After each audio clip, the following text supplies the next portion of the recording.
नमस्कार, मैं हूं आपके साथ कविता थपलियाल और आप देख रहे हैं एटी मनी बनो अपना फाइनेंस मिनिस्टर, जहां पर हम पूरे करते हैं आपके सारे जिंदगी के सपने। यानी अगर आपने अपने लिए कोई आर्थिक लक्ष्य तय कर रखे हैं तो हम आपको बताते हैं कैसे उन तमाम आर्थिक लक्ष्यों को आप बिना किसी दिक्कत के, बिना किसी हिचकिचाहट के, बस सही निवेश रणनीति को अपनाकर पूरा कर सकते हैं। तो चलिए, आज के पूरे शो में हम आपको बताएंगे कि कैसे आपको अपने घर की प्लानिंग करनी चाहिए, कैसे अपने पोर्टफोलियो में ज्यादा मुनाफे को लेकर बदलाव करना चाहिए। लेकिन शो की शुरुआत होगी ऑन द शो के साथ।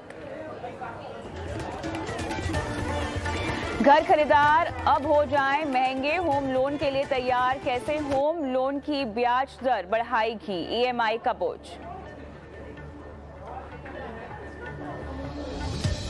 बढ़ती ब्याज दरों के हालात में फिक्स रेट पर होम लोन लें या फ्लोटिंग रेट पर।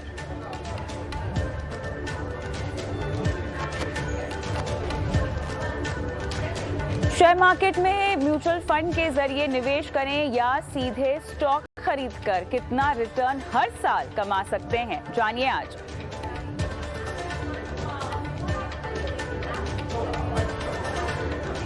साथ ही अगर आप भी एक संतुलित पोर्टफोलियो चाहते हैं तो अपने सवाल हम तक पहुंचा सकते हैं। निवेश, insurance, credit card, loan, crypto currency से जुड़ा कोई सवाल अगर आप हमसे पूछना चाहते हैं तो अपने सवाल हम तक पहुंचाएं। आप व्हाट्सएप के जरिए अपने सवाल हम तक पहुंचा सकते हैं। 9619873567 ये वो नंबर है जहां पर इंतजार होता है हमें आपके सवालों का।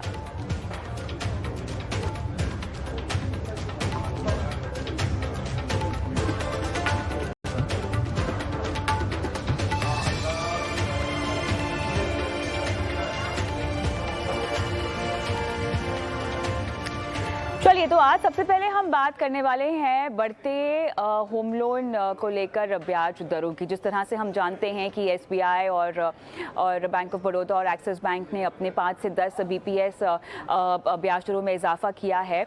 अब इससे ये बात तो बिल्कुल सिद्ध हो ही गई है कि आने वाले महीने में हम ब्याज दरों में बढ़त तो देखेंगे ही, जो कि हमें समझ भी आ रहा है कि शायद आरबीआई उस ओर निकल भी चुका है।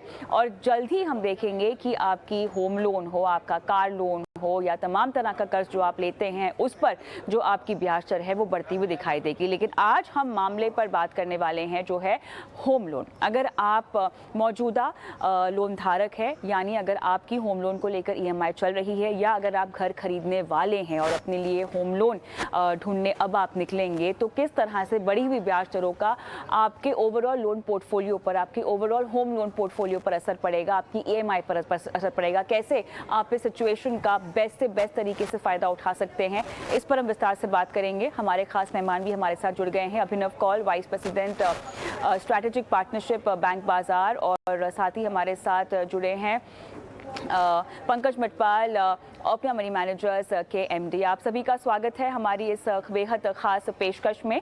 और जैसे कि अभिनव जी, मैंने कहा कि होम लोन जिस तरह से हम जानते हैं कि अब जो नए होम लोन लेने वाले लोग होंगे, जो घर खरीदना चाह रहे होंगे, उनका घर का जो सपना है थोड़ा सा महंगा आता हुआ दिखाई दे रहा, क्योंकि हम अब बढ़ती ब्याज दरों के एक सिचुएशन में निकल चुके हैं, सिनेरियो में निकल चुके हैं। मुझे बताएं कि 3 बैंक्स के नाम अब तक सामने आए हैं। हमने देखा कि एसबीआई, बैंक ऑफ बड़ौदा और एक्सिस ने जो है अपनी 10 से 15 बीपीएस की लगभग इजाफा किया है एमसीएलआर रेट में। अब ये किस तरह से पास ऑन होगा और किस तरह के होम लोन धारकों को या घर खरीदारों का इसका असर पड़ेगा? जी कविता, जरूर। देखिए, ये जो चेंज है और जो अनाउंसमेंट्स हुए हैं अभी बैंक्स के, जहां पे कि इन्होंने अपने रेट्स को थोड़ा सा रिवाइज किया है, ये एक्सपेक्टेड था। क्योंकि काफी समय से आरबीआई ने रेपो रेट को होल्ड करके रखा था और ऑलमोस्ट 2 साल हो गए थे, इसमें कोई चेंज नहीं हुआ है। जबकि अगर आप एक्सटर्नल फैक्टर्स देखें तो इन्फ्लेशन बढ़ रही है, इंटरनेशनल मार्केट्स में जो रेट्स हैं वो बढ़ रहे हैं, तो ये एक एक्सपेक्टेड मूव था। बट मैं कहूंगा कि उतने ज्यादा दर से ये रेट्स नहीं बढ़े हैं। जैसा कि आपने भी बताया कि एसबीआई ने 10 बेसिस पॉइंट से बढ़ाया है, बैंक ऑफ बड़ौदा ने 5 बेसिस पॉइंट से बढ़ाया है, एक्सिस ने भी 5 बेसिस पॉइंट से बढ़ाया है। तो ये कोई बहुत ज्यादा डिफरेंस नहीं है।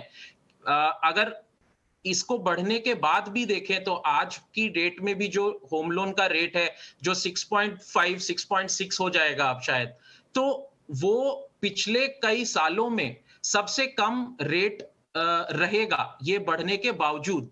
बट हाँ, अब ग्राहकों को इसके लिए तैयार हो जाएं कि अगले 1 से 2 साल में ये रेट्स जो हैं आगे चल करके थोड़ा बढ़ेंगे और मेरे को जो लगता है कि अगले 2 साल के अंदर-अंदर ये 1 से डेढ़ 2% के बीच में इनमें बढ़ोतरी आ सकती है। तो सब ग्राहकों को उस हिसाब से अपने बजट को देख के चलें।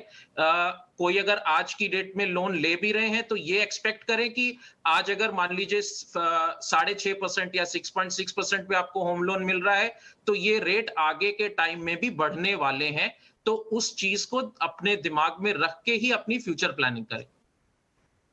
बहुत ज़रूरी है कि जब भी आप अपने लिए एक फाइनेंशियल स्ट्रैटेजी अपनाएं, आप महंगाई और इस तरह के ब्याज दरों के इजाफे को हमेशा काउंटेन कर कर रखें।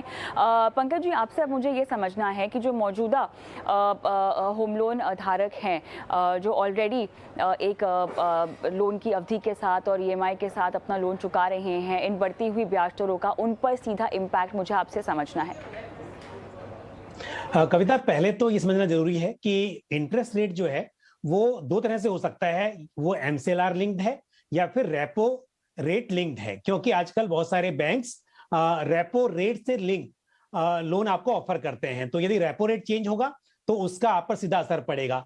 यदि आपने एमसीएलआर लिंक लिया हुआ है तो जैसे ही एमसीएलआर बढ़ेगा तो उसका असर आप पर पड़ेगा। दूसरी बात यह है कि एक रिसेट डेट होती है। जब भी बैंक ये रेट चेंज करता है तो एग्जिस्टिंग कस्टमर पर उसका फर्क इमीडिएट नहीं पड़ता, बल्कि जो उनकी रीसेट डेट होती है, रीसेट डेट एवरी क्वार्टर हो सकती है, एवरी हाफ ईयर हो सकती है, तो जो भी रीसेट डेट होगी उस डेट से उस पर फर्क पड़ेगा।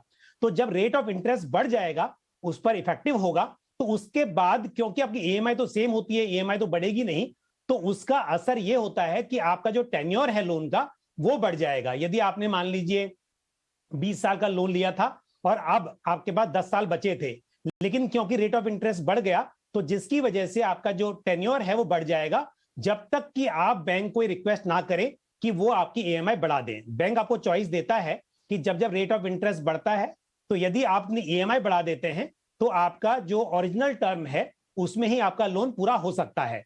तो अगर ऐसा होता है कभी रेट ऑफ इंटरेस्ट बढ़ते हैं, क्योंकि अब फ्लोटिंग रेट लोन जो होते हैं उसमें ऐसा कई बार होगा, यदि वो लॉन्ग टर्म लोन है तो रेट कम होंगे, ज्यादा होंगे, बट जब जब ऐसा पॉसिबल हो, आपको लगे कि आप थोड़ी सी ईएमआई बढ़ा सकते हैं, तो ऐसे में अगर ईएमआई बढ़ा देंगे तो आपका जो टेन्योर है वो समय पर खत्म हो पाएगा।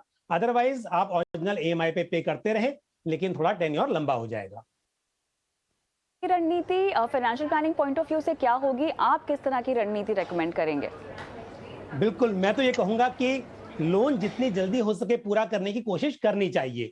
तो ऐसे में यदि आपने लोन कुछ साल पहले लिया था और अब आपकी इनकम बढ़ गई है, क्योंकि समय के साथ डेफिनेटली इनकम बढ़ती रहती है, तो ये क्वाइट पॉसिबल है कि आप अपनी ईएमआई बढ़ा सकते होंगे। तो यदि संभव है तो आप अपनी ईएमआई बढ़ाएं। जब जब आपकी इंटरेस्ट रेट ऊपर जाता है तो अपनी ईएमआई बढ़ा दें, ताकि आपका लोन समय पर या समय से पहले पूरा हो सके। बिल्कुल।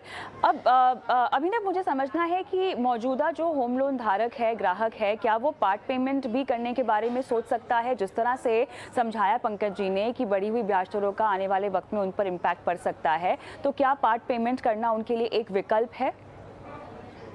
जी बिल्कुल कविता, पंकज जी ने काफी पॉइंटेड आंसर्स दिए, काफी अच्छे आंसर्स थे। तो देखिए, जो सबसे पहला ऑप्शन है मेरे हिसाब से, अगर कोई कस्टमर को ये जो बढ़ोतरी है रेट की ज्यादा लग रही है, तो पहला ऑप्शन वो ये ले सकते हैं कि वो पार्ट पेमेंट कर सकते हैं। पार्ट पेमेंट का क्या मतलब है कि मान लीजिए आपका 50 लाख का होम लोन चल रहा था, आपने 10 साल तक अपनी ईएमआई दे दी है और आपका जो लोन है वो 35 लाख रुपए बचा है।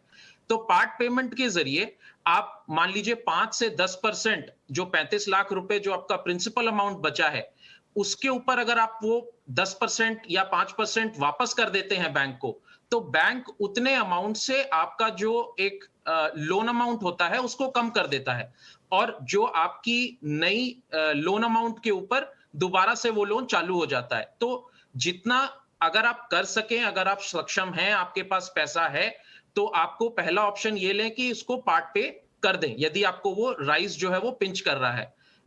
दूसरा ऑप्शन अगर मैं कहूं तो पार्ट पेमेंट के अलावा ये है कि जैसे आप यदि अपनी ईएमआई को बरकरार रखें। जैसा पंकज जी ने भी कहा कि आपका over a period of time income बढ़ चुकी है, आप उस बड़ी इनकम को यूज करें और उस ईएमआई को यदि आप बढ़ा भी सकते हैं तो अपना टेन्योर छोटा करके ईएमआई बढ़ा लें। तो ये 2-3 चीजें हैं जो कस्टमर्स को, जिनको कि अगर पिंच कर रहा है तो वो इसको फॉलो करें, तो आसानी से इसके आगे वो बढ़ सकते हैं। बिल्कुल। और क्योंकि हर कोई बेस्ट इंटरेस्ट रेट चाहता है पंकज जी, तो हो सकता है कि आप दूसरे वित्तीय संस्था के पास जाके, यानी दूसरे बैंक के पास जाके भी अगर आपको कम ब्याज दर ऑफर की जा रही है तो वहां अपने लोन को स्विच पे कर लें, ये भी एक विकल्प है। बिल्कुल कविता, दूसरे बैंक के पास नहीं, पहले आप अपने ही बैंक से बात करें।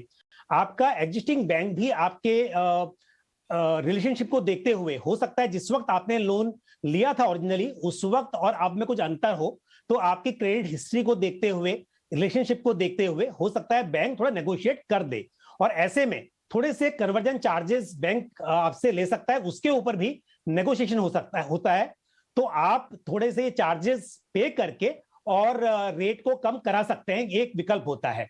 और यदि आपका बैंक ऐसा नहीं करता है तो जैसा आपने कहा कि आप बैलेंस ट्रांसफर जरूर कर सकते हैं दूसरे बैंक के पास, लेकिन ध्यान रहे कि जब आप दूसरे बैंक के पास बैलेंस ट्रांसफर करते हैं तो फिर से, क्योंकि डॉक्यूमेंटेशन होता है, तो फिर से स्टैंप ड्यूटी मतलब लोन के ऊपर और कुछ और चार्जेस आ जाते हैं, प्लस प्रोसेसिंग फीस भी हो सकती है। तो आप ये भी देखें कि अगर सिर्फ 5 बेसिस पॉइंट या 10 बेसिस पॉइंट का डिफरेंस आ रहा है और लोन का जो टर्म है वो बहुत लंबा नहीं है, तो ऐसे में क्या यदि आप 15-20 हजार रुपया एक्स्ट्रा पे कर रहे हैं, या हो सकता है उससे थोड़ा ज्यादा भी पे करना पड़े, तो क्या वो सही रहेगा? तो कई बार बैंक्स आपको ऑफर तो करते हैं कि हम आपका 10 बेसिस पॉइंट कम कर देंगे, लेकिन जो चार्जेस आप पे करते हैं उसको देखते हुए शायद बहुत सही नहीं होता है। तो ये देखें कि लोन का टर्म बहुत बचा हुआ है और तब तो जरूर आपको करना चाहिए, छोटा टर्म हो तो ना करें। और पहली बात, जैसा मैंने कहा कि पहले अपने ही बैंक से आप नेगोशिएशन करें, अगर वो पॉसिबल हो तो बेहतर रहेगा। बिल्कुल। चलिए, आपने विस्तार से हमने बात कर ली है मौजूदा होम लोन धारकों के बारे में, लेकिन अब बारी आती है उन लोगों की जो अपने सपनों का घर लेने जा रहे हैं। और मेरे ख्याल से अगर 1-2 महीने का ही समय है आपके पास और इसमें ही अगर आप लोन की अर्जी देने के बारे में सोच रहे हैं, तो अभिनव जी, क्या देरी हो चुकी है? और अब क्योंकि एक नया रेजिम हम आता हुआ देखेंगे, तो हालांकि एक रीसेट पीरियड है जिसके तहत असर पड़ेगा, लेकिन वो मौजूदा ग्राहकों के लिए था। जो नए ग्राहक होंगे, जो पहली बार अपने लिए एक घर बनाने जा रहे हैं, उनके लिए किस तरह के समीकरण बनते हुए दिखाई दे रहे हैं बढ़ती हुई ब्याज दरों के सिनेरियो में, ये बताएं। जी, देखिए, मैं ये नहीं कहूंगा देरी हो चुकी है, क्योंकि जो मार्केट है, देखिए, ये तो ऊपर नीचे होता रहता है। और इनफैक्ट जैसे मैंने स्टार्टिंग में भी कहा, ओपनिंग कमेंट्स में, कि अगर आज की डेट में रेट जो है वो थोड़े बढ़ भी गए हैं, तो भी यदि आप इसको पिछले 10 साल में कंपेयर करें तो आप देखेंगे कि 10 साल में फिर भी ये ऑलमोस्ट सबसे कम रेट्स पे है इस समय जो कि मार्केट चल रही है। इनफैक्ट कोविड के बाद से होम लोन इंडस्ट्री में भी काफी तेजी आई है। जो इन्वेंट्री है, जो ऑफर्स आ रहे हैं बिल्डर्स की तरफ से, तो ओवरऑल एक होम लोन का जो रिटेल का मार्केट है इस समय, वो काफी अच्छा है। तो ये जो थोड़ी सी बढ़ावट आई है इंटरेस्ट रेट पे, मैं ये कहूंगा कि ये बहुत बड़ा डिटरेंट नहीं है। होम लोन जो नया लेने जा रहे हैं, उनको इसको फैक्टर इन कर लेना चाहिए कि फ्यूचर में उनका हो सकता है 10 बेसिस पॉइंट्स या 20 बेसिस पॉइंट्स ये आगे बढ़े, उसके बावजूद ये काफी कम रेट्स रहेंगे। तो जो नए होम लोन लेने वाले ग्राहक हैं, वो अपना कैलकुलेशन अकॉर्डिंगली करें और ये देख के चलें कि अगले 1 से 1.5 साल में शायद इनमें बढ़ोतरी होगी। जबकि एक जो ओवरऑल सेंटीमेंट ये है कि इसको बहुत तेजी से नहीं बढ़ने दिया जाएगा, तो इसको एक धीरे धीरे हर क्वार्टर ऑन क्वार्टर करके बढ़ाया जाएगा। एकदम से पूरा का पूरा बोझ जो है वो रिटेल कंज्यूमर पे नहीं आएगा। ओवरऑल एक ये थॉट प्रोसेस है।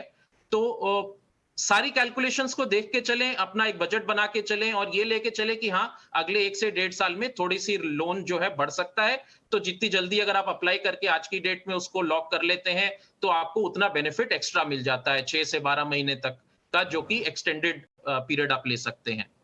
ये बहुत ज़रूरी बात है कि आप ये समझें कि अब जो बढ़ती हुई ब्याज दरों का सिलसिला हम शुरू होता हुआ देखेंगे वो हो सकता है कि थोड़े लंबे समय तक चले। पंकज जी, एक समझाइश इसके पीछे साफ तौर से ये होगी कि महंगाई जिस तरह से सर उठा रही है देश और दुनिया में, इसको काबू में करने के लिए बहुत ज़रूरी हो गया है कि आप जो है ब्याज दरें बढ़ाएं। और हमने देखा है कि अब की बार जो महंगाई आई है ये कई सालों में, इतिहास में अगर हम देखें तो कई सालों में पहली बार आई है, और न सिर्फ एक देश बल्कि पूरी दुनिया पर इसका जो है साया मंडरा रहा है, इससे दिक्कत हो रही है।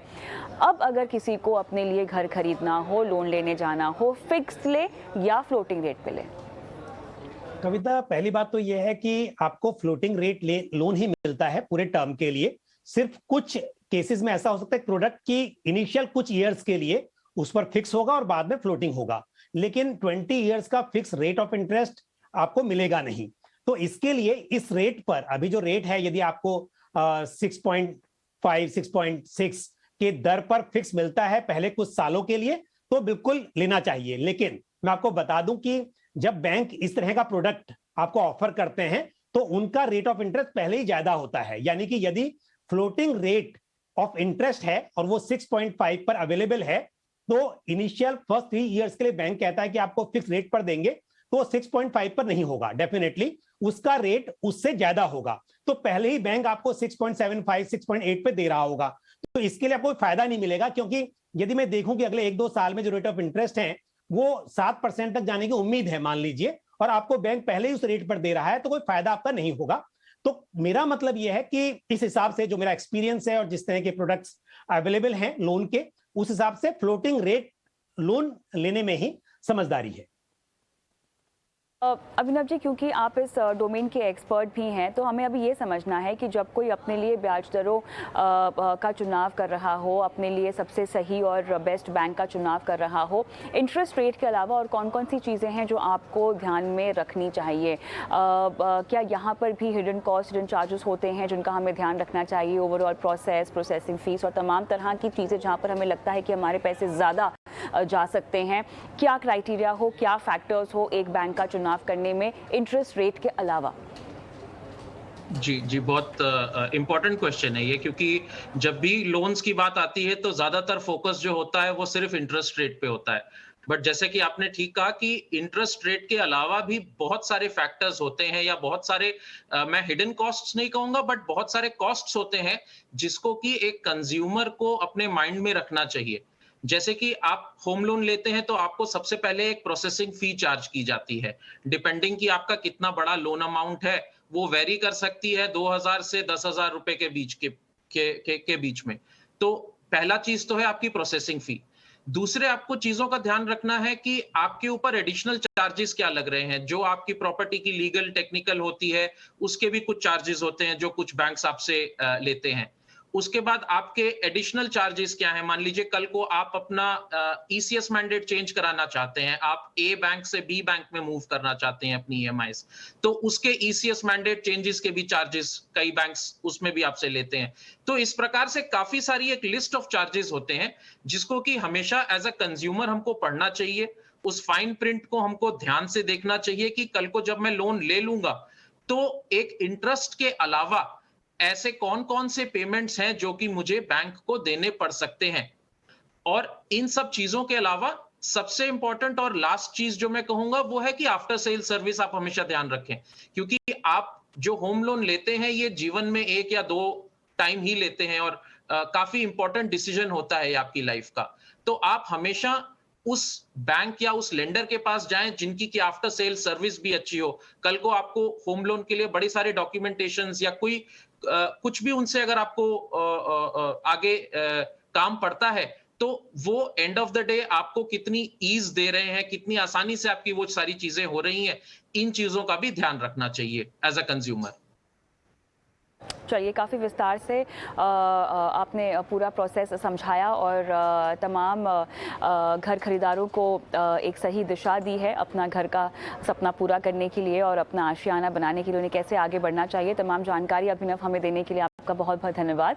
लेकिन हम शो को आगे बढ़ाएंगे और रुख करेंगे अब आपके सवालों की ओर, लेकिन उससे पहले वो नंबर जहां पर आपको अपने सवाल हम तक पहुंचाने हैं बता देते हैं। एक व्हाट्सएप नंबर है जहां पर आपको अपने सवाल हम तक पहुंचाने हैं और आप सवाल लिखित रूप में भेज सकते हैं, वीडियो के जरिए भी भेज सकते हैं। 9619873567 ये वो नंबर है जहां पर हमें इंतज़ार होता है आपके सवालों का।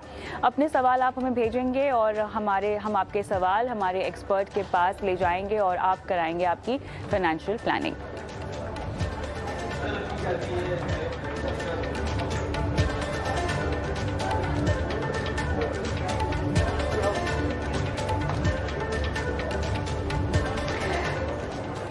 चलिए, तो बढ़ती हुई ब्याज दर और होम लोन को कैसे आपको अपनी फाइनेंशियल प्लानिंग में अब संभालना चाहिए, इस पर तो हमने बात कर ली है। लेकिन अब फाइनेंशियल प्लानिंग कराते हैं दर्शकों की। हमारे साथ पंकज मटपाल तो जुड़े हुए हैं, अब हमारे साथ जुड़ रहे हैं जीएसटी इन्वेस्टमेंट के chief financial planner Aditya Shah. आप दोनों का स्वागत है एक बार फिर से, पंकज जी आपका और आदित्य आपका। हमारे दर्शक हमारे साथ फोन लाइन पे हैं। स्वप्निल नमस्कार, कहाँ से बोल रहे हैं आप? नमस्कार मैम। कहाँ से बोल रहे हैं स्वप्निल? जी मैं पटना बिहार से बोल रहा हूँ। पटना बिहार से बोल रहे हैं, अच्छा। बताइए, आपने अपने लिए निवेश की रणनीति शायद कुछ बना के रखी हुई है? जी मैम। ओके, मुझे बताइए क्या क्या लक्ष्य हैं आपके आर्थिक?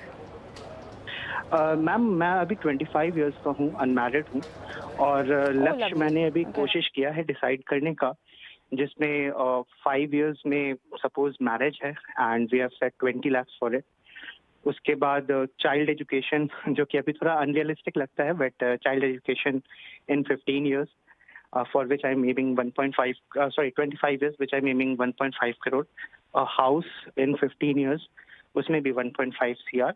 और फिर रिटायरमेंट आफ्टर 35 इयर्स, जिसमें 10 करोड़ रुपीस। तो ये मैंने अपना गोल सेट किया है एंड अकॉर्डिंगली मैंने कुछ फंड्स भी अपने पोर्टफोलियो में सेलेक्ट किए हैं। मैं आप लोग के शोज देखता हूँ और उसी हिसाब से मैं कुछ फंड सेलेक्ट कर रखा है मैंने। मेरा 13,000 का मंथली SIPs है, एक्टिव SIPs, जिसमें मैं पराग पारिक फ्लेक्सी में 5,000, एक्सेस ब्लू चिप में 3,000, DSP मिड कैप में 2,000, मोतीलाल ओसवाल नैस्डैक 100 FOF में 2,000 और LNT इमर्जिंग में 1,000 इन्वेस्ट करता हूँ।